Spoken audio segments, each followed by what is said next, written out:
كل سنة وحضراتكم طيبين وأهلا بيكم في برنامج اسأل مع ميرا. أعزائنا المشاهدين، أنا فرحانة جدا النهاردة أن أنا معاكم مع ضيفة مميزة جدا جدا بتفيدنا كتير، وتقريبا كلنا بنعاني من المشاكل اللي هنتكلم عليها النهاردة، ونتمنى أن احنا نلاقي علاج ليها. وطبعا احنا في أيام جميلة، وشهر 3 زي ما قلنا كله أعياد قديسين وبركة كبيرة، أو يا رب كلكم تكونوا في سلام. أنا سعيدة جدا جدا النهاردة معايا دكتور أميرة عياد. أهلا بحضرتك يا دكتور. اهلا بيكي يا أميرة. طبعا دكتور أميرة عياد هي ميديكال دايركتور في الويلث سنتر بيكرسفيلد، ادفانس هيلث بيكرسفيلد. اهلا بحضرتك. انا دايما بتلخبط في العنوان، ام سوري، في التايتل. حضرتك عامله ايه يا فندم؟ نشكر ربنا. انا متشكره قوي ان انت بتجيلنا ودايما متابعه معانا ومع المشاهدين. Thank you Mira. Thank you for having me. شكرا.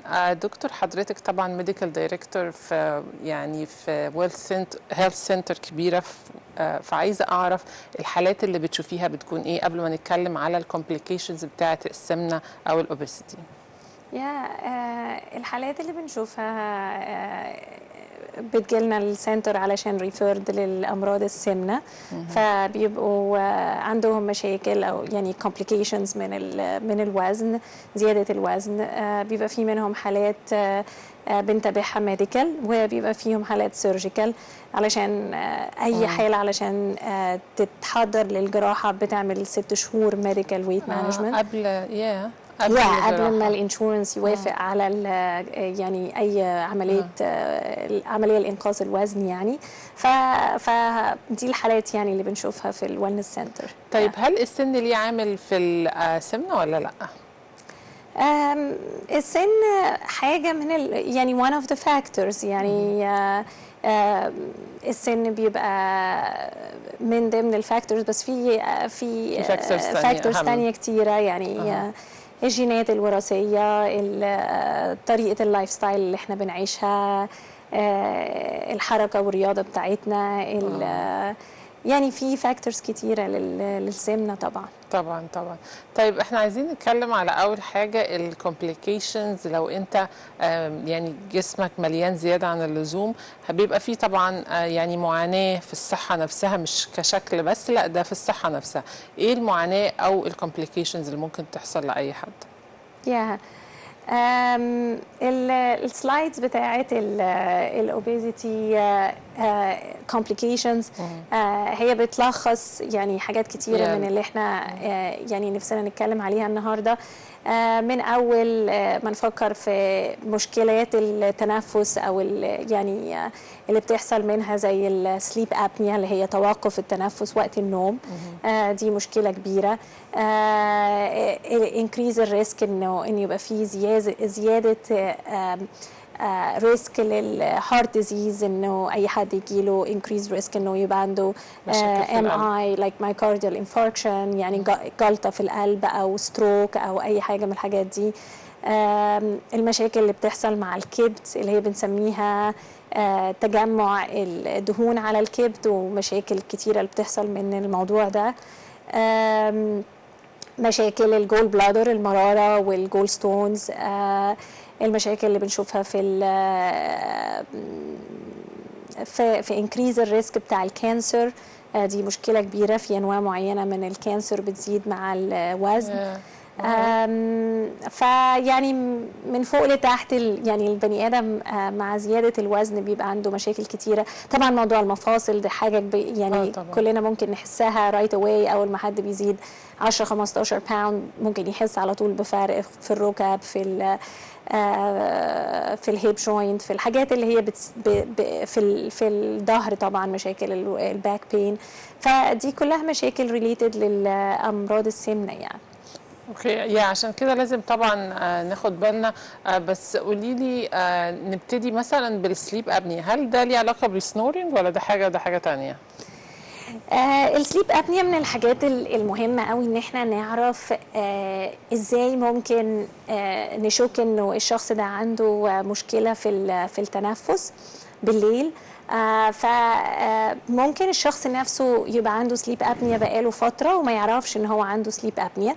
فبيبقى الشخص اللي معاه ممكن يقول له انه انت بتشخر بالليل، بس طبعا مش كل حد بيشخر بالليل يبقى عنده مشكله في ان هو التنفس بيقف وقت النوم، بس بيبقى ممكن يكون نوع الشخير بتاعه اللي هو في نوع من انواع توقف التنفس، يعني بيقول لك ان هو زي كانه gasping for air، زي كانه ما يكون حد بيحاول ياخد نفس بس مش عارف ياخد نفس، فبيبقى في زي تون عالي كده، وبعدين وراه ممكن يبقى في ثانيه او اقل من ثانيه ممكن يكون في توقف في التنفس، فكأن شخص كده بيشهق او بيكون بيحاول يجت الاير جوه يعني يتنفس يعني.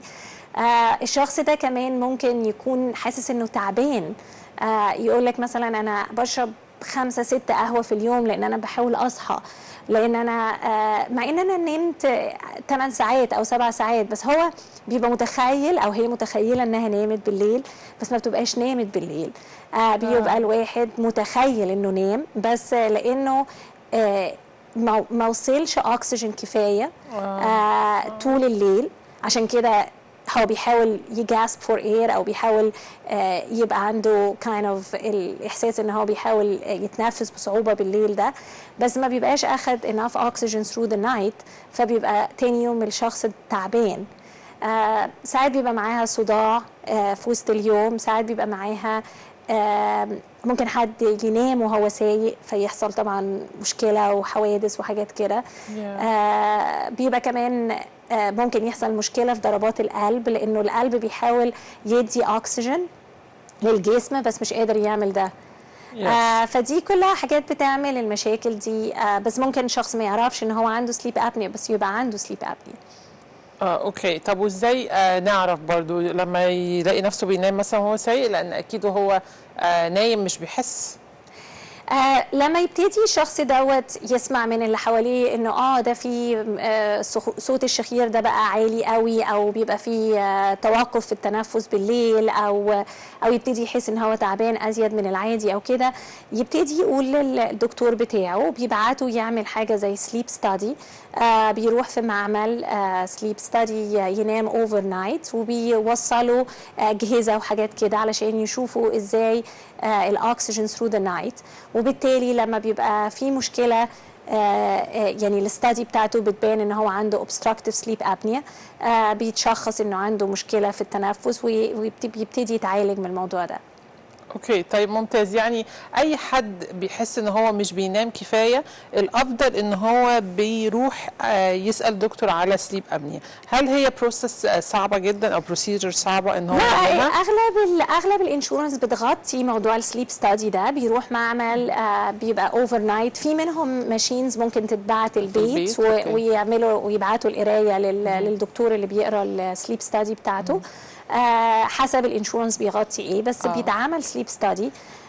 لانه اسباب السليب ابنيا يا اما سببه سنترال سليب ابنيا اللي هو مركزي، يعني حاجه من المخ مش بتدي عضلات التنفس سيجنال انها تتنفس ثرو ذا نايت، او سببه اوبستراكتيف اللي هو انسداد سليب ابنيا. سبب الاوبستراكتيف سليب ابنيا اغلبه سببها الوزن، فعلشان كده دايما بننصحهم ان هم يجات السليب ستادي الاول، وبعد كده بيجات السليب ابنيا ماشين اللي هي بنسميها سي باب او continuous positive airway pressure، زي جهاز بينام بيه بالليل.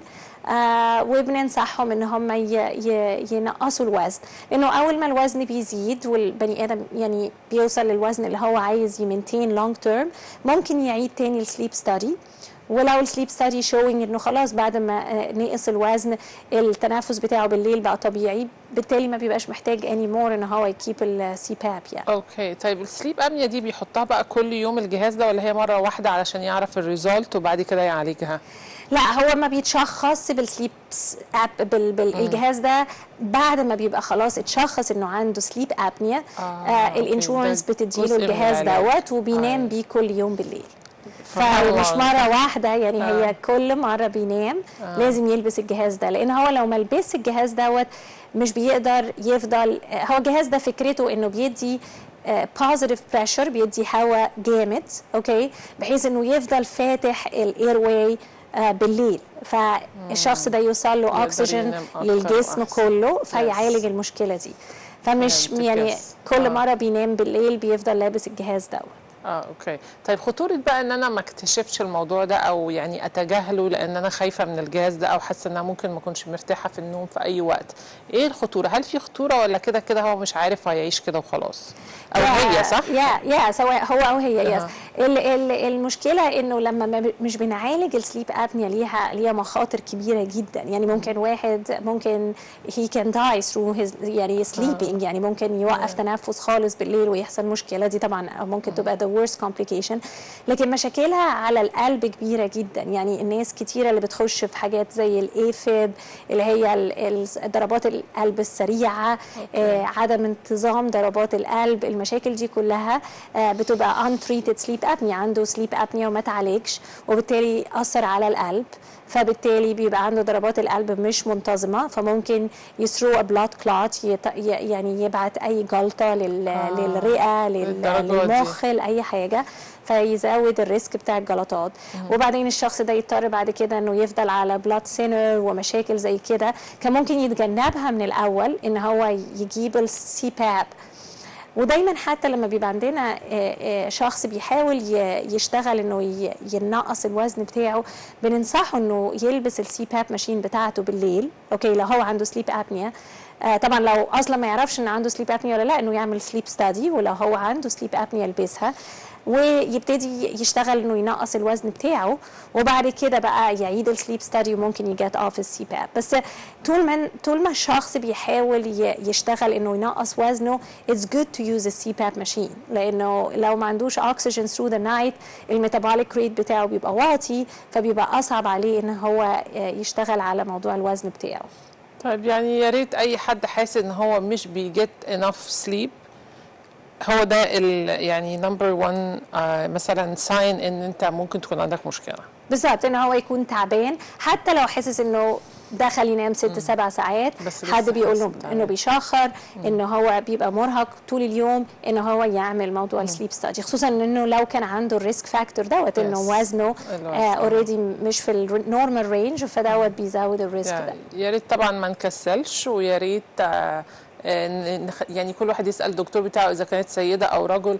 ممكن يبتدي من سن كامل سليب أبنيا تقريبا؟ أنا عارفة إنه ممكن ما يكونش ليه سن. لا بنشوفها دلوقتي في الأطفال كمان. فيعني ساعات بيبقى عندهم اللحمية كبيرة، التونس يعني اللوز بتاعتهم كبيرة، فبتبقى قافلة الاير واي بتاعتهم. فالأهل بييجوا يقولوا إنه الطفل ده بيشخر جامد بالليل، دايما بيبقى تعبان ومصدع في المدرسة ومش عارف يركز.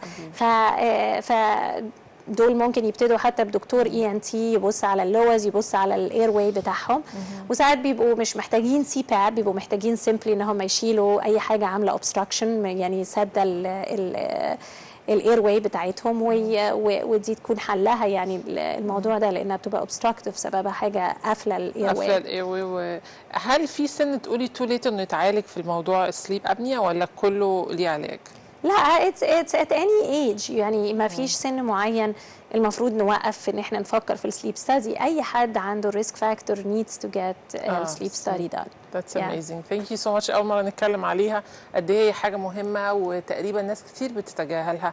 أتمنى إن كل واحد يخلي باله على نفسه. طيب خلينا نرجع تاني للسمنة. قلت لي في حاجة اسمها فاتي ليفر هنتكلم عليها النهاردة، وإحنا برضو قلنا المرة اللي فاتت هنتكلم عليها. هي إيه الفاتي ليفر وليه بتيجي وإزاي نعالجها أو نعرف إنها موجودة عندنا؟ للأسف الفاتي ليفر دي بقى حاجة very very common. يعني ما كناش بنشوف حالات كتيرة في الكبد، مشاكل في الكبد كده زي دلوقتي بسبب السمنة. وبيزيكلي من اسمها هي فات ديبوزيشن في الليفر، فبدل ما الخلايا بتاعة الليفر تكون متصلة ببعض، بيبتدي الفات ده يقعد جوه الخلايا بتاعة الليفر ويتراكم على الكبد. اوكي وبعد التراكم دوت يبتدي يعمل حاجه زي انفلاميشن اللي هو التهاب في الكبد. وبعدين نبتدي نشوف الليفر فانكشن تيست اللي هي وظائف الكبد تبتدي تبقى عاليه. وبعد كده بنبعت الشخص ده يعمل الترا ساوند او حاجه زي كده، يعني عاده usually it's diagnosed بالترا ساوند. وبنلاقي انه حجم الليفر دوت بدل ما يكون حجمه بحجم الطبيعي دوت، يبتدي الالترا ساوند يقول لنا ان هو enlarged، يعني الليفر ده حجمه كبير وعليه فات ديبوزيشن. اغلب يعني اسباب الفاتي ليفر من اسمها انه بالظبط الدهون اتجمعت حوالين الابدومين، يعني الخصر، وحصل انها قعدت وديبوزيتد على الكبد. اوكي. فقبل كده كان اغلب حالات الليفر ترانسبلانت يعني اللي بتحصل في امريكا كان سببها الالكحوليك ليفر سيروزس، اللي هو سببها الخمور، اللي هو شخص بيشرب خمور كتير بتبوظ الكبد، وبعد كده الناس دي بتتحط على الليفر ترانسبلانت ليست وبتحتاج انها يتنقل لها كبد. دلوقتي بقت النان الكحوليك فاتي ليفر يعني بقت very very high cases، انك تلاقي انه حالات الليفر ترانسبلانت في امريكا بقى اعدادها كتيره جدا جدا بسبب النان الكحوليك فاتي ليفر، اللي هو سببها الوزن وتراكم الدهون على الكبد. اوكي. طب انا عايزه ارجع لنفس النقطه اللي برضو نعاني منها، ناس كتير تعبانه وهي مش عارفه هي عندها ايه، فانا مش هروح من غير سبب اقول للدكتور ممكن تعملي الترا ساوند على الابدومين او الكبد. هل يعني مثلا انا كمثال مثلا لما بعمل تحليل دم بيقول لي وظائف الكبد عندك كويسه، طب هل التحليل الدم بيبين ولا لازم اعمل الترا ساوند؟ وامتى احس ان انا هل مثلا بكسل، هل تعبانه، ايه اللي بيحصل عشان اعرف انه عندي مشكله؟ ممكن واحد يقعد سنين عنده فاتي ليفر وما يعرفش ان هو عنده فاتي ليفر، فهو مش مثلا بيعمل اي الم في الجنب اليمين اللي هو الابر رايت كوادرنت، اللي هو يعني المكان اللي محطوط فيه الكبد عندنا بيبقى في الناحيه اليمين فوق. مش ما بيعملش وجع، مش زي مثلا لما بتتجمع حصاوي في الجول بلادر وتعمل وجع. لا، هي ممكن تبقى سايلنت، ما فيش اي سيمتومز، وممكن يقعد بيها سنين، وموست اوف ذا تايم يعني بنشوفها لما بيبقى في تحليل عادي خالص ونلاقي وظائف الكبد عاليه.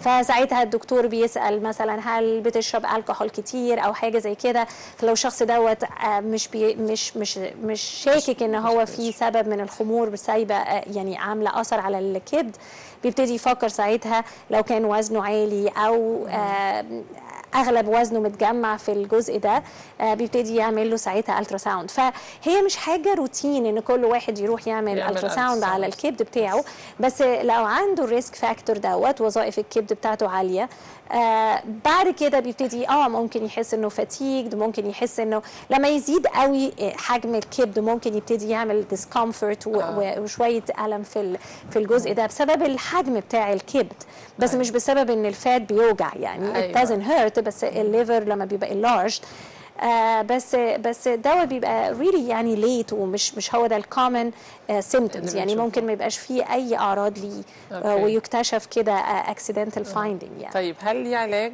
usually؟ علاجه الوحيد انقاذ الوزن. يعني مفيش دواء يعني there are tons of research بتتعامل على الفاتي ليفر every day. there are tons of research في جامعات كتيرة جدا بتتعامل على موضوع النان الكحوليك فاتي ليفر، لأنه هم they wanna save الكوست بتاعت الليفر ترانسبلانت. يعني imagine عدد الناس اللي محطوطة على الليفر ترانسبلانت ليست بسبب النان الكحوليك فاتي ليفر. فهم they are tons of research done علشان يشوفوا ايه العلاج لدوت. يعني لقوا علاج للهيباتيتس بس ما فيش علاج للفاتي ليفر لحد دلوقتي، النان الكحوليك فاتي ليفر غير انقاذ الوزن. بس انقاذ الوزن يعني amazing result، لانه ممكن الاقي واحد يعني وظائف الكلى عاليه، وظائف الكبد عاليه جدا، ومجرد ما الوزن بدا ينزل بعد شهرين ثلاثه نبتدي نعيد الوظائف بتاعه الكبد ونبتدي نشوف انها اوريدي الليفر فانكشن تيست بتنزل وبترجع باك كومبليتلي نورمال. بس we don't want to wait too late، مش لما نتاخر بقى سنين وسنين وبقى لنا عندنا مشكله، لانه زي ما انا قلت في الاول لما بتتجمع الدهون دي على الكبد بتعمل انفلاميشن، والالتهاب دوت لو سيبناه فتره بيعمل حاجه اسمها السيروزس للليفر، اللي هو تليف الكبد. اول ما بيحصل تليف الكبد اللي هو الليفر سيروزس دوت most of the time it's irreversible، مش هنعرف نرجعه back to normal. لكن لو لحقنا الموضوع قبل ما يحصل الالتهاب والتليف بتاع الكبد نقدر نريفيرس it completely back to normal، يعني الليفر فانكشن ترجع completely back to normal لو الوزن ده نزل. اوكي، يعني ممكن بتحليل الدم نكشف ان في مشكله، بعد كده لو بعد الشهر في مشكله الترا ساوند والموضوع بيتحل سريعا. بيبتدي اول ما الشخص ده يبتدي ينزل الوزن بتاعه بيبتدي وظائف الكبد تتحسن، وبنتابعها كل 3 شهور ونبتدي نشوف ان الوظائف دي نزلت. طب حلو قوي دكتور، شكرا جدا. يعني برضو النهارده اتكلمنا على برضو فاتي ليفر، ما اتكلمناش عليه قبل كده، واتمنى ان كل الناس الليفر بتاعهم وكل جسمهم يكون هيلثي. حاجه ثالثه مهمه قوي اتكلمتي عليها في اول الحلقه، وهو هي المفاصل او الاورثو يا الارثرايتس اللي هي يا التهاب المفاصل بسبب الوزن. ايوه، بحس بايه بقى؟ ركبي وجعاني ولا دراعي وجعني ولا ايه اللي بيبقى وجعني بالظبط؟ يوجوالي ما بتبقاش في الدراع او في الهاندز، يعني صعب قوي ان احنا نشوفها. يعني الالتهاب اللي بيحصل في المفاصل بتاعه الايدين بيبقى سببها مور روماتويد ارثرايتس دوت زي اوتو اميون ديزيز، ملوش دعوه خالص بالوزن. اوكي، لكن الاوستيو ارثرايتس اللي هو التهاب المفاصل اللي هي بنسميه وير اند تير، اللي هو مع الاستخدام بتاع المفصل، من الاسباب بتاعته زياده الوزن على المفاصل اللي بتشيل الوزن، اللي هي الهيب، الركب، الانكل، الظهر، يعني السباين، دي اللور باك طبعا لانه بيشيل بيشيل الوزن بتاعنا. هي دي اللي بتبقى مشكلتها الوزن، لان انا بسرع من الاحتكاك بتاع العضله، يعني الجوينت دي ببعض، فببتدي اقلل عمر الكارتلج والحاجات اللي بتعمل بادنج للجوينت ده، زي ما يكون عندي حاجه عامله بالظبط عليها بريشر وبتحك في بعض اكتر، فبتبتدي تتاكل بالظبط كده. ومع التآكل دوت بعد فتره بيحصل برضو انفلاميشن، التهاب في المفصل ده، وبيبتدي طبعا يبقى فيه وجع في الركب، وجع في الهيب جوينت، فبتتحس بيه على طول يعني. وبنبتدي بسببها نقلل في حركتنا، وده يزود برضه من المشكله اكتر. صحيح. فبتبقى يعني فعلا very disturbing يعني طبعا. خصوصا لما تشوفيها في سن صغير، يعني مش في حد عنده يعني 80 90 سنه، ممكن تشوفيها في شخص عنده 30 سنه. فبتبقى حرام انه يعني لسه صغير امتى حصل كل ده بالظبط. طيب احنا يعني يوجوالي لما بنحس باي تعب بناخد الايبوبروفين او اي مسكن ونقول هنبقى كويسين. خطوره بقى ان انا افضل اخد مسكن وما اروحش يعني اكشف عند الدكتور؟ لانه بيزيكلي الايبوبروفين، الادفيل، الاليف، الحاجات دي كلها بتروح على الكلى علشان تبقى فلترد وكده. فلما ابتدي اخد كل يوم ايبوبروفين، وظائف الكلى بقى هي اللي هتتاثر، وهيبتدي يعني اصلح، بحاول اقلل الالم في حاجه مش بصلحها بس زي بسكنها وابوظ حاجه تانية. والحاجه اللي فعلا نفسي يعني الناس كلها ممكن تفتكرها من النهارده، انه لو انا قللت الوزن 10%، يعني لو انا وزني 300 باوند ونزلت 30 باوند، اوكي بقيت 270 بدل 300 باوند، جاست ال 10% اللي انا نزلتها، وانا مش بقول يعني دي حاجه قليله، دي حاجه محتاجه شغل وكل حاجه، بس 10% من انقاذ الوزن بيقلل 50% من البريشر على الويت بيرنج جوينت. يعني الناس دي بتقول لك انا بدل ما كان المفصل ده بيوجعني يعني بنسبة 10/10 بقى 5/10، بقى محتمل، بقيت اقدر اعمل اكتر، يعني قادر امشي شوية، قادر مثلا بدل ما باخد ايبوبروفين كل يوم ميبي باخده مرة في الاسبوع، ولا لما اعمل حاجة يعني فيها a lot of effort يعني. فمش لازم اقول انا لازم ابقى يعني سكيني ووزني حاجة قليلة خالص علشان الوجع المفاصل يتحسن، جاست by 10%، يعني رايت اواي. ده الجول اللي انا دايما بقوله. بيبقى فيه 50% اقل وجع في الويت بيرنج جوينتس. يس ممتاز. يعني لو مثلا 200 باوند هيبقى 180 بالظبط كمثال. بالظبط يعني 20 باوند داون هيعملوا فرق كبير. هيعملوا فرق كبير في الصحه. طيب يا ريت. طب احنا اتكلمنا دلوقتي على موضوع الحركه، ان احنا مثلا لو في اي وجع بنقلل الحركه فبتزيد المشاكل. كتير مننا جدا جدا يعني يا اما بنشتغل يا اما بنكسل يا اما قاعدين في البيت بننظف اي حاجه او بنروح بس الشوبينج ونرجع.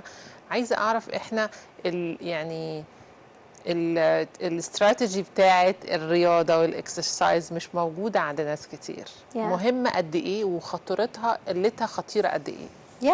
ده it's perfect يعني concern، لانه لو فكرنا لو انا بس بدات بحاجات صغيره، يعني مثلا لمجرد ان انا اركن العربيه بعيد وامشي للجروسري شوبينج، مثلا الجو مش مناسب بس مثلا معايا كارت او اي حاجه وبلف اراوند مثلا، يعني ممكن بدل ما اخد الاليفيتور واخد السلم، ممكن تبتدي بحاجات صغيره قوي. ممكن لو انا مش قادر اعمل اي حاجه ومثلا جبت اي جهاز زي البدال صغير وبدات اتحرك عليه، او مثلا بدات اعمل شويه ويت ليفتنج صغير، لانه اي عضله انا مش بستعملها بتضمر ومش بتبقى يعني you're just losing it because you're not using العضله دي.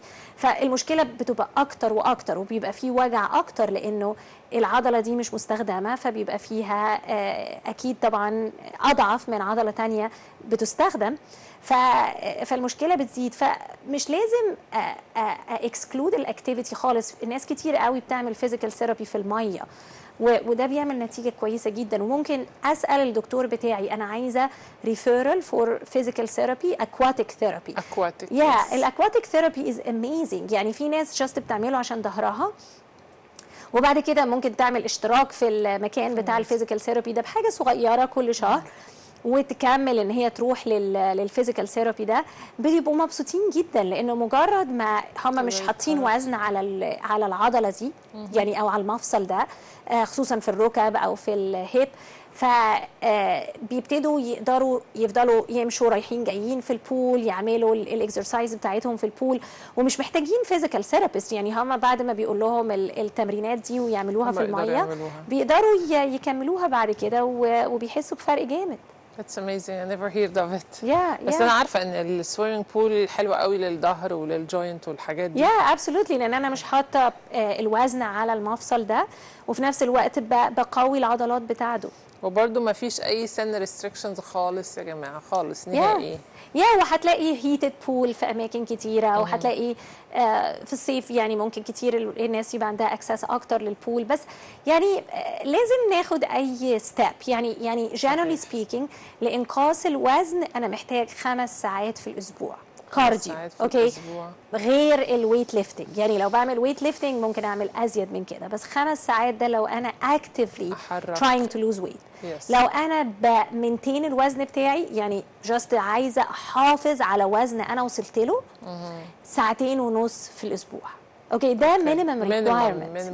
لانه ساعات ما بغيرش اي حاجه في الاكل بتاعي، بس بدل ما كنت بمشي نص ساعه في اليوم مثلا حصل اي حاجه وما قدرتش ان انا اعمل الاكسرسايز بتاعي ده، لقيت مثلا باوند او 2 باوند على الميزان وانا ما غيرتش اي حاجه في الاكل بتاعي، بس سببها ان انا كنت متعوده ان انا بعمل اكسرسايز وكومبليتلي وقفت. ف2.5 ساعات دوت الرقم اللي نفتكره في الاسبوع علشان امنتين الوزن، و5 ساعات في الاسبوع علشان فيزيكلي انزل الوزن.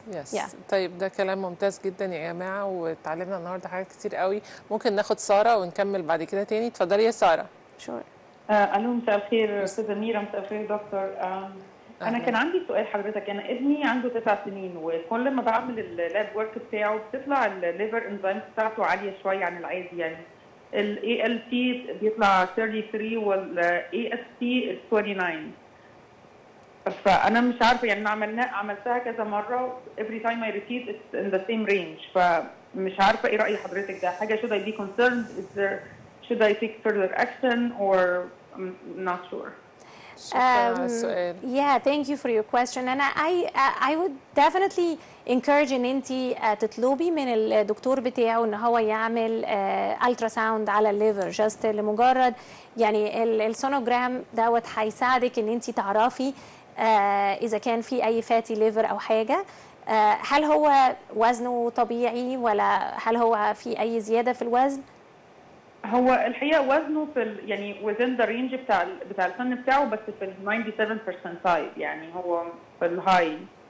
اوكي في الهاي يا فلو هو في ال 97 percentile I would absolutely encourage ان انت تعملي الالترا ساوند، لانه دي من الحاجات اللي بعد كده طبعا الولاد يعني الاطفال في سن 9 سنين دوت لسه الطول بتاعه بيزيد، فدايما لما بتيجي تعملي المتابعه بتاعتك مع الدكتور الاطفال بيوريكي الجراف بتاعه بتاع الطول وبتاع الوزن. فاحنا بنحاول في السن دوت مش ان احنا نشوف ان الوزن نزل، بس على الاقل انه ثابت، اوكي، لان هو الطول بتاعه بيزيد.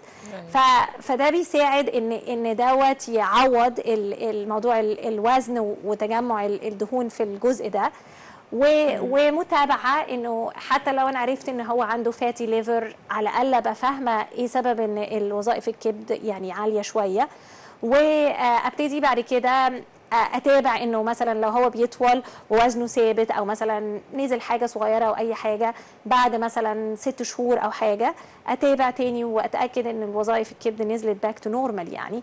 ودايما تتاكدي ان انت لما بتعملي الوظائف دي بتبقى يعني تتعمل فاستنج، يبقى صايم علشان تبقى يعني accurate testing يعني. مظبوط. اوكي. طب هو حضرتك حتى لو طلع فعلا فاتي ليفر is there anything I can do about it or حاجه علشان اتراي ان انا بحاول امشيه على دايت او كده، بس المواضيع يعني هارد في السن ده ان انا كنترول الكربوهيدرات وكده، فمش عارفه راي حضرتك يعني ايه في موضوع ان انا كنترول الدايت وات ذا سيم تايم برضه لو فاتي ليفر فعلا وات شود اي دو برضه حتى لو هو فاتي ليفر. يا ما فيش اي حاجه في الفاتي ليفر تتعمل غير موضوع انقاص الوزن. فهو اول ما بيبتدي الاطفال سهل ان انت تزودي الاكتيفيتيز، فيعني مثلا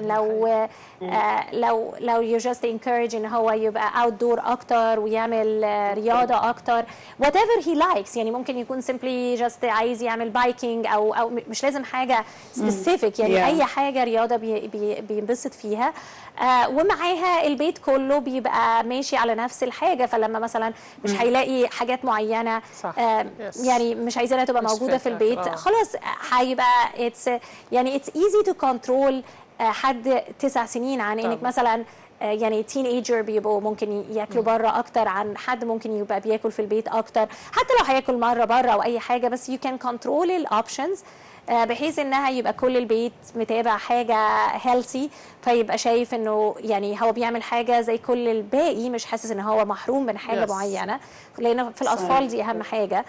فبيبتدوا يعني يحسوا انه في لايف ستايل تشينج، يعني ده بيساعد.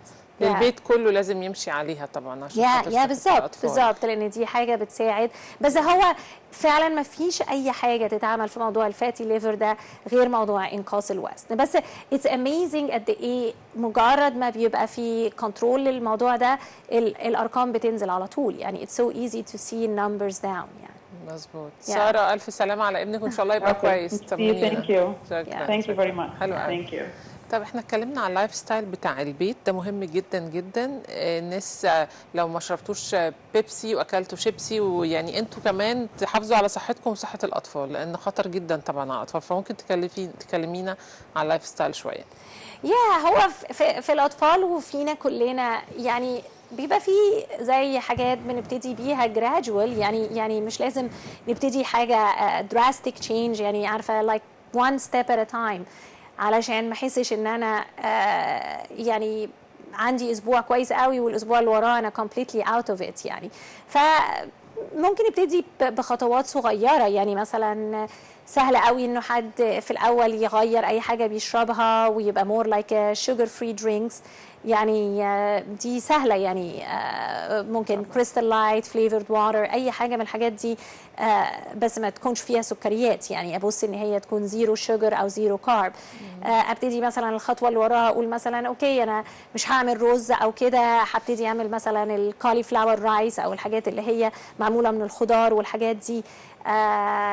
الخطوه اللي وراها مثلا بدل ما اجيب الشيبس كسناك، ابتدي مثلا اجيب سالري ستيكس، كيوكمبر، حاجات اللي هي ممكن تبقى ستيل يعني كرانشي وكده، بس مش رونج يعني سناك. فيعني بتبقى خطوات جرادوال، بس يعني دايما out of sight is out of mind. يعني لو الحاجه مش حواليا سهله قوي ان انا اعمل حاجه زي كده، غير ان انا ابقى جايبه جروسري شوبينج كومبليتلي مليانه حاجات صعبه، واتخيل بقى ان انا هبقى في البيت والحاجات دي موجوده، وان انا لا I'm gonna be very healthy ومش هاكل الحاجه دي. انا personally لو الحاجه دي موجوده I will grab the wrong option. يعني يعني بلاش نصعبها على نفسنا، يعني خليها اسهل من كده، وخليها more بالظبط، علشان لو جبت الشيء ده مكان السبستيوشن دي مش هحس ان انا deprived، يعني احس ان انا عندي option. فاي كان يعني stay على البلان دوت واتابعه ويبقى لايف ستايل تشينج. يعني مظبوط. يعني مثلا بالليل بيكريف مثلا شيبسي مثلا، ما انا ما جبتش لان انا عارفه انه مش هيلثي بالظبط، بلاقي ما عندي مثلا ما فيش غير الناتس وعين الجمل والحاجات دي، فبضطر اكلها وخلاص. فيعني عشت من غيرها اهو. مش موجوده في البيت خلاص، مش هبتدي يعني مش هنزل الساعه 9 بالليل او 10 بالليل الجروسري شوبينج عشان اجيبها. وبعدين تاني يوم مش هكريف ذا سيم واي. يعني بتقلل مع الوقت. بالظبط، الكريفنج بتاعتنا عمرها ما بتختفي، بس بتتغير حتى التيست بادز بتاعتنا. يعني استطعامنا لحاجات معينه بيتغير مع الوقت، لان انا غيرت الحاجه اللي انا باكلها، فالتيست بادز نفسها بتتغير. ف it does get easier as we go. فيعني definitely it just يعني خطوات صغيره at a time، بدل ما اعمل حاجات completely drastic وما كملش عليها يعني. طيب ده اميزنج. يعني يعني كلها ستيبس سهله بس نعملها. طيب قبل انا عايز اسالك على خطوره السكر على الوزن او خطوره الوزن على السكر، حاجه كده يعني الاثنين. بس عايزه الاول جالي سؤال بيقول at what time the diet not enough and surgery indicated. ممكن تكلمينا على ده، وبعدين الكومبليكيشنز اللي ممكن تكون من السيرجري. اوكي، عارفه ده سؤال كبير يعني، بس التايب 2 دايابيتس الاول السمنه ممكن تكون من اسبابه. يعني انا ممكن اكون نسيت اقولها في الاول في مضاعفات السمنه. ديفينتلي التايب 2 دايابيتس مش التايب 1. تايب 1 خلينا نقول تايب 1 ده ولا ال2 اللي بيتاخدوا له انسولين؟ تايب 1 هو اللي بيتاخد له انسولين، لانه البنكرياس ما بيطلعش انسولين من اساسه. فلازم اديله الانسولين انجكشن. لكن وده اغلبه بيبقى دايجنوست في الاطفال. ممكن ساعات بيبقى دايجنوست ساعات 16 17، بس يعني يوجوالي اطفال دايجنوست ايرلي.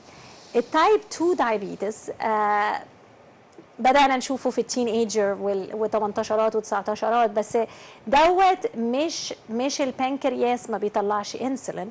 اكشولي البنكرياس بيطلع انسولين، وبيطلع انسولين كتير، فبنسميه حاجه اسمها انسولين ريزيستنس.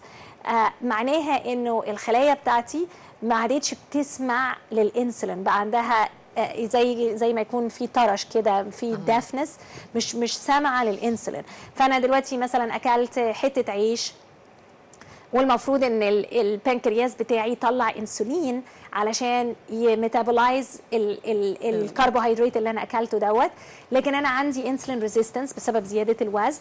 فالبنكرياس عمال يطلع في انسولين يطلع في انسولين يطلع في انسولين، وانا برضو مش بميتابولايز الكربوهيدرات ده بروبرلي، فيبتدي السكر بتاعي عمال يعلى. فدوت التايب 2 دايابيتس. فديفينتلي التايب 2 دايابيتس من الاسباب بتاعته الوزن والجيناتيك. طبعا في ناس بيبقى عندها predisposed for type 2 diabetes، فبيبقى وزنها completely طبيعي، بس بيكتشفوا انه عندهم type 2 diabetes بسبب الجيناتيك predisposition بتاعتهم للدايابيتس. واحنا كمصريين عندنا high genetic predisposition for diabetes.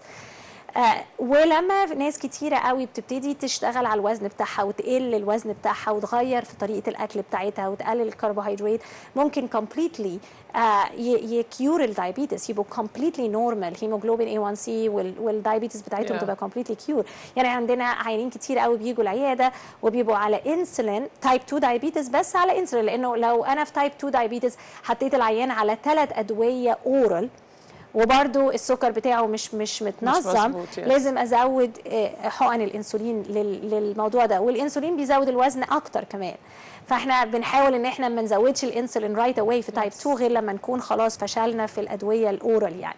بس اوفر اول لما ابتدي اغير اللايف ستايل بتاعي والوزن ده يقل، ببتدي بقى جراجولي اقلل ادويه السكر دي، فبدل ما يكون على 3 ادويه اورال ممكن يبقى دوايين وبعدين دواء واحد، وبعدين جراجولي ممكن يبقى كومبليتلي اوف الادويه بتاعه السكر بتاعته كومبليتلي، وادويه الضغط وادويه الكوليسترول وكل الحاجات دي ممكن كمان ممكن كل الادويه دي. فممكن واحد يبقى عنده 10 15 دواء على الليسته بتاعته ويبقى اخره دلوقتي على شويه مالتي فيتامينز بياخدها، وده هي كيورد كل حاجه لمجرد ان الوزن بتاعه بقى نورمال يعني. بيرفكت. طيب ده ممتاز جدا يا دكتور. طب السؤال الثاني بتاعك اللي هو السؤال بتاع امتى الجراحه، الانديكيشن للجراحات بتاعت انقاص الوزن لو حد عنده البي ام اي بتاعته اللي هو البادي ماس اندكس. ممكن نجيبها من جوجل على فكره. البي ام اي بتاعه 35 او هاير، 35 او هاير، ومعاها 2 ميديكال بروبلم.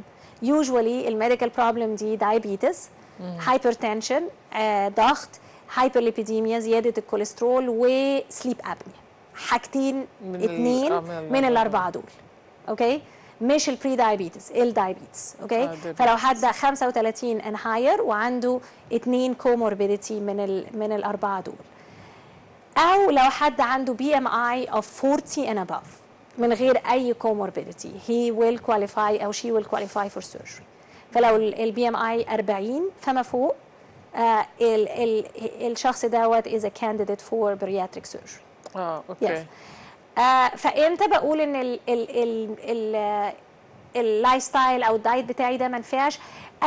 اي انشورنس علشان يغطي برياتريك سيرجري لازم الشخص يعمل 6 شهور ميديكال ويت مانجمنت، فبيروح للدكتور بتاعه الاول، بيشوف البرياتريك سيرجن الشخص اللي بيعمل الجراحه وبيعمل الكونسلتيشن، وبعد كده بيعمل 6 شهور ميديكال ويت مانجمنت، وكل شهر بنتابع الوزن. اوكي، اغلب الانشورنس بتبقى عايزه 10 15 باوند داون في ال6 شهور دول علشان يكواليفاي ان هو ينزل، يعني يكواليفاي فور سيرجري. بس الشخص نفسه بيبقى يعني عمل اللايف ستايل تشينجز بتاعته واخد وقت ان هو يقرر يس انا الجراحه دي is the right step for me ولا لا. يعني you don't want to jump لحاجه invasive وحاجه كبيره زي الجراحه من غير ما يكون الشخص جرب medical weight management ولايف ستايل تشينج يعني.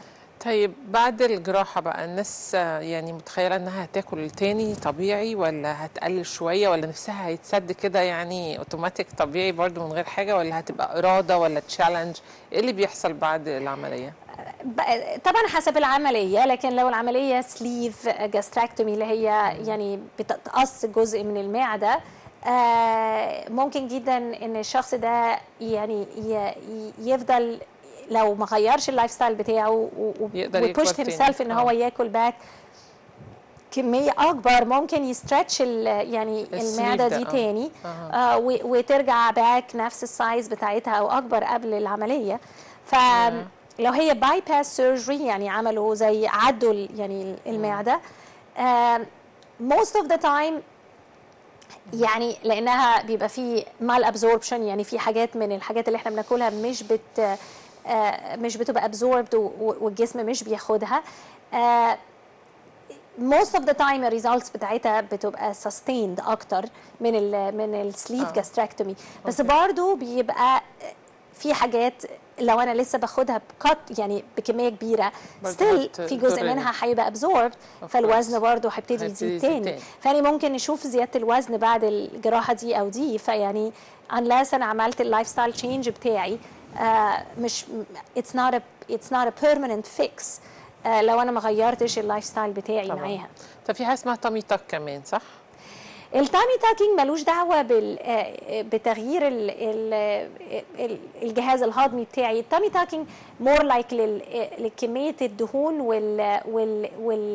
والسكين، الجلد بعد ما مثلا حد كان وزنه 400 او 500 باوند وبقى وزنه مثلا 180 باوند، كل الجلد الزياده دوت بيتعمل له تاكينج، يعني كاني بشد الجلد دوت، وطبعا بيتشال منه الجزء الزياده والجزء الباقي بيتشد بحيث ان هو ما يبقاش في الفولد يعني. بالظبط اللي هي الترهلات والتنايات دي، يعني عشان يتخلص من الكميه الزياده بتاعه السكين. مظبوط. طيب حضرتك قلت لنا على حاجتين، وقلتي ممكن واحده يبقى اتخن وممكن واحده يبقى سستين بس برضو ياخد باله. طب هل انا اللي بقرر اي عمليه هتكون ليا ولا الدكتور حسب حالتي الصحيه؟ يوجوالي لما اي حد بيروح يعمل الكونسلتيشن للبرياتريك سيرجري، الدكتور بيحدد نوع الجراحه اللي شايفها is a good candidate for الشخص ده. لكن من definitely الريكومنديشن اللي انا بقولها انه لو شخص عنده uncontrolled diabetes، يعني انا يعني عندي مثلا مريض عنده الدايابيتس الهيموجلوبين A1C بتاعه 12 و13 مش 6 و7، يعني السكر بتاعه عالي قوي، اوكي، انا فعلا بنصح انه الشخص دوت ما يعملش تكميم المعده او السليف، يعمل اكتر عمليه الباي باس، لانه صعب قوي لو الشخص ده هدفه ان هو ما يبقاش على ادويه سكر بعد العمليه، لان هو اكيد رايح العمليه يعمل حاجه زي كده لانه مش عايز يتخلص من حاجه زي مرض السكر ده، ومش عايز يفضل على ادويه سكر وانسولين وحاجات كده. فصعب قوي بعد السليف جاستراكتومي انه شخص يتخلص من ادويه السكر لو كانت السكر بتاعه really uncontrolled قبل العمليه. فلو حد الدايابيتس بتاعته فعلا سكره عالي كده، يعني لايك 300 فاستنج والحاجات دي كلها، definitely الباي باس هتبقى a better option بالنسبه له عن عمليه السليف جاستراكتومي او تكميم المعده. طيب ممتاز، برضو شكرا جدا على النصايح. دلوقتي الأسئلة الكثيرة قوي اللي بتجيلنا كلنا، يعني ناس كتير بتسألها، الست بعد ما تبقى حامل وبتولد الوزن بيزيد جدا ومش عارفة، أو بعد ما تتجوز، يعني مش لازم بعد عندها بيبي، ممكن بعد ما تتجوز. عامة في ناس كتير قوي حتى لو مش متجوزين بتلاقي نفسهم انهم تخنوا ومش عارفين بقى خلاص، فيقول لك اصل هرموناتي، اصل السن، ما اعرفش ايه. انا عايزه بقى يعني تقولي لنا حل لينا كلنا ان احنا تبقى لايف ستايل بتعمليها من الصبح لحد بالليل وتحافظ لك على الوزن او تنزل لك الوزن يعني بشكل فعال، ممكن يكون ايه؟ هي بعد مثلا الولاده او الجواز والحاجات دي، المفروض ان الهرمونات ما تبقاش يعني كل حاجه ترجع عادي طبيعيه. لو في سايكل بتيجي كل شهر والاوفريز شغاله يعني it shouldn't be affected، بس الميتابوليك ريت يعني سرعه الحرق بتاعتنا بتختلف، يعني كل 10 سنين usually بيقل 1% الميتابوليك ريت بتاعنا. وده كتير؟ مش كتير دوت، مش كتير لو انا عملت كومبنسيشن بالفيزيكال اكتيفيتي، بحيث ان انا اتغلب على الميتابوليك ريت دروب دوت. بس طبعا شخص كان عنده الوقت بتاعه افيلبل غير لما يكون حد عنده مثلا شغل او مسؤوليات كتيره. ف كتير من الامهات بيبقى عندها المشكله دي، ان هي مثلا عندها يعني ممكن لو هي حتى مش بتشتغل بتبقى مشغوله، لانه من الصبح في حاجات كتيره قوي تتعمل، فلازم في الوقت ده ندي برايورتي، يعني نبتدي بقى نقول لا انا عايزه اخد بالي من صحتي، لان انا ده هيساعدني ان انا برضو اخد بالي من عيلتي. فبيبتدي مثلا دايما نبتدي ناجل، يعني مثلا يبقى مثلا انا عامله حسابي انه بعد ما الولاد هيروحوا المدرسه وكده انا هعمل الساعه رياضه بتاعتي، بس مثلا ابتدي لا انا هتكلم في التليفون الاول، لا انا هعمل مش عارفه ايه، لا انا هروح اجيب الحاجه الفلانيه. نبتدي ندي برايورتي انه لا انا هبتدي الموضوع ده صح، مش هاجله، لان انا كل ما هاجله هيبتدي يتاجل اكتر واكتر، فمش هيحصل اصلا ان احنا نعمله. فبيبقى في a lot of things بتقع مننا مع الوقت ومع قله يعني وبرضه بيبقى في قله حركه. يعني مثلا شخص مثلا كان بيمشي علشان يروح حاجه فلانيه بقى على طول بيركب العربيه، فاللايف ستايل بتاعنا ديفنتلي بيتغير. لكن الهرمونات ممكن نفكر فيها اكتر في وقت المينوبوز. يعني شخص يعني حد مثلا على قرب سن ال50، او دي ممكن ستات كتير يبقى عندها زياده في الوزن بسبب الهرمونات، لكن less likely ان انا افكر فيها في حد عنده 30 او حاجه 20 سنه بعد مثلا ما جاب ولاد او اي حاجه، لانه الهرمونات كلها بتبقى لسه موجوده ومنتظمه وكل حاجه.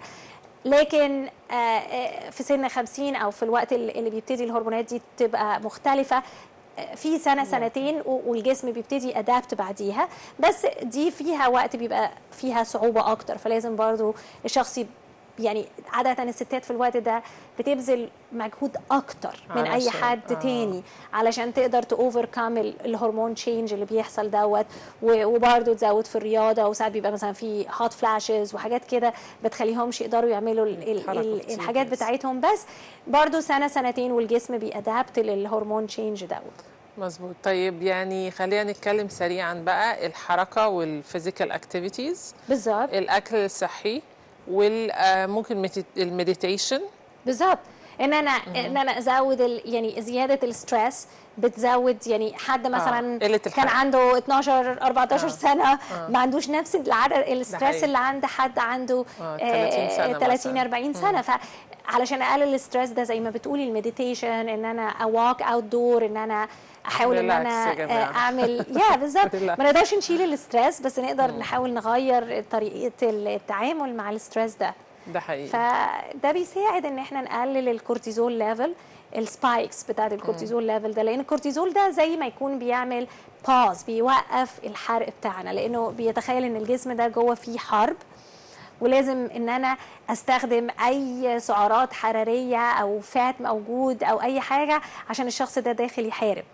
لكن لما اقلل الستريس ليفل دوت، او اخلي على الاقل يعني الجسم مش بيسبايك الكورتيزول ليفل ده، يبتدي let go، يعني الجسم يبتدي يحرق in between اكتر ما يكون completely in stress all the time. عشان كده في ناس مثلا ممكن تبقى طالعه من الاي سي يو او كانت عندها ستريس وحاجات كده، يقول لك انا كنتش باكل في المستشفى، انا اولموست كنت يعني ولا حاجه ووزني ما نزلش خالص. الوزن ما نزلش لان الكورتيزول ليفل كان حاطط اللي هو البريك ده على يعني كاني حاطط رجلي على الفرامل، اوكي، ومش سايب الجسم يعمل اي حرق. يعني ممكن اكون باكل كويس وبعمل اكسرسايز، بس نفسيتي شويه تعبانه او قلقانه او في ستريس او في اي مشاكل، فعشان كده مش بخس او بتخن اوريدي. Absolutely yes. الستريس ليفل is definitely a big factor. yes. لازم نتكل على الله يا جماعه ونريلاكس خالص، ومفيش حاجه تستاهل القلق، لان لما انت بتتخن كل جسمك بقى ووظائف الجسم كلها بتتعب.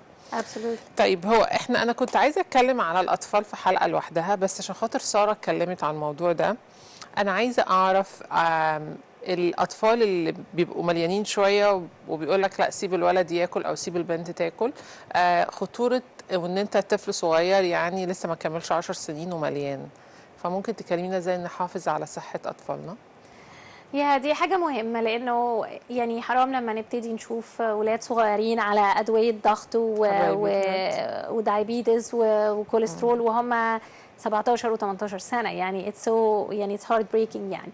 فولادنا يعني هيعملوا اللي احنا بنعمله، فيعني اللي احنا بنعمله، فأكيد لو احنا بنعمل يعني لو احنا جبنا كل السناكس الانهيلثي والأكل ده كله واحنا متوقعين ان هم هيعملوا حاجه مختلفه، ده مش هيحصل. فيعني we lead by example. يعني لو احنا بنحاول، واحنا كلنا بيبقى عندنا حاجات ضعفات وحاجات كده، بس على الاقل بنتراي ان احنا نديهم جود اكزامبل، هم هيبتدوا يعني يعملوا نفس الموضوع ده بالظبط.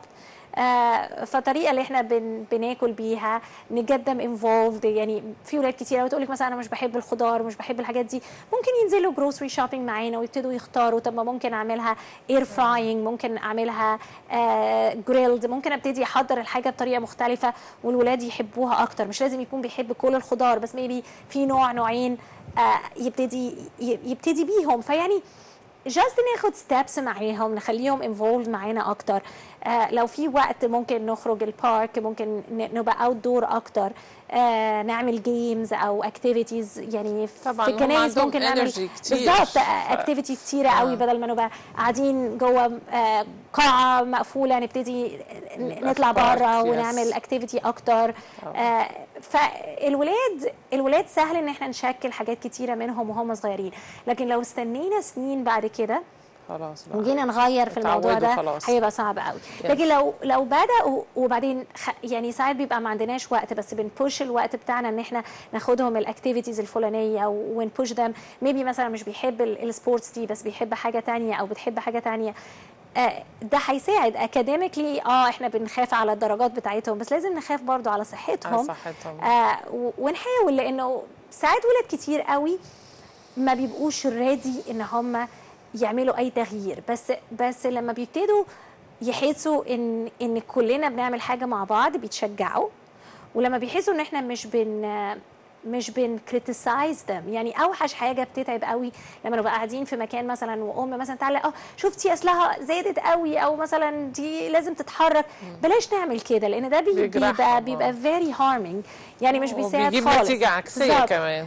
لكن لو شجعناهم اي حاجه صغيره عملوها، يعني مثلا ابني ده امبارح رجع بالعجله مش عارفه عمل كذا، ده عمل، يعني اول ما بيحسوا ان احنا بنبريز حاجه هم عملوها بيتشجعوا قوي. فاي ثينك ان الخطوات كلنا بنحب ان حد يشجعنا بدل ما حد يلومنا على حاجه. فاي خطوه صغيره تتعمل لازم فعلا نقدرها قوي ونشجعهم، لانه هم اوريدي بيتعرضوا لالات اوف بولينج في المدرسه. بيبقى في حاجات كتير قوي ممكن ما يحكوش عليها بس بيتعرضوا لها في المدرسه، فمش لازم نكمل عليهم احنا كمان في البيت. طبعا لا طبعا لازم نشجعهم، لازم نديهم يعني كده بوش، يعني انه يس اي حاجه is already a good step يعني. That's amazing. شكرا جدا يا دكتور. النهارده يعني احنا استفدنا كتير جدا. كمان عايزه اتكلم على الجوسنج دلوقتي. ممكن الفاكهه تحطيها وتحطي معاها انواع خضار كتير جدا، فده ممكن برضو يكون سورس كويس للاولاد وللكبار كمان. فانا اشكرك جدا جدا يا دكتور، انت اسعدتينا النهارده وتعلمنا منك حاجات كتير، وان شاء الله الحلقات التانية نتعلم اكتر واكتر. Thank you so much. Thank you. Merci. دكتور أميرة عياد, Medical Director at Wellness Center Advanced Health Bakersfield. احنا بنشكرها جدا، اتعلمنا كتير قوي منها، وتليفونها كان موجود على الشاشة، ممكن حضراتكم تتواصلوا مع الويلنس سنتر بتاعها وتقدر تساعدكم. هل ممكن حد مش موجود في بيكرسفيلد تقدري تساعديه مثلا، ولا لازم يجيلك؟ لا، هو يعني الكول سنتر بيسكادجول فيرتشوال فيزيت ساعات يعني دلوقتي. ممكن دلوقتي زوم والكلام ده. اوكي، ورقم التليفون موجود 661 241 8700. مظبوط 87 عشان مش شايفه قوي. اوكي، شكرا جدا يا دكتور، ما تحرمش منك، وان شاء الله نشوفك قريب تاني. ثانك يو شكرا ليكي. شكرا اعزائنا المشاهدين. دايما تابعوا اسال مع أميرة كل يوم جمعه الساعه 6 بتوقيت كاليفورنيا و9 بتوقيت نيويورك، وكل يوم سبت 4:30 بتوقيت كاليفورنيا و7:30 بتوقيت نيويورك. يا رب دايما اقدر افيدكم، والقناه تقدر تساعد ناس اكتر انها تحافظ على صحتها وعلى اولادها وعلى بيتها. ربنا يحافظ عليكم، ربنا هو اللي بيحافظ علينا، بس احنا نكون قريبين منه ونساعد بعض ونسامح بعض. بحبكم كتير، وكل سنه وانتم طيبين، واشوفكم في حلقات جايه. باي باي.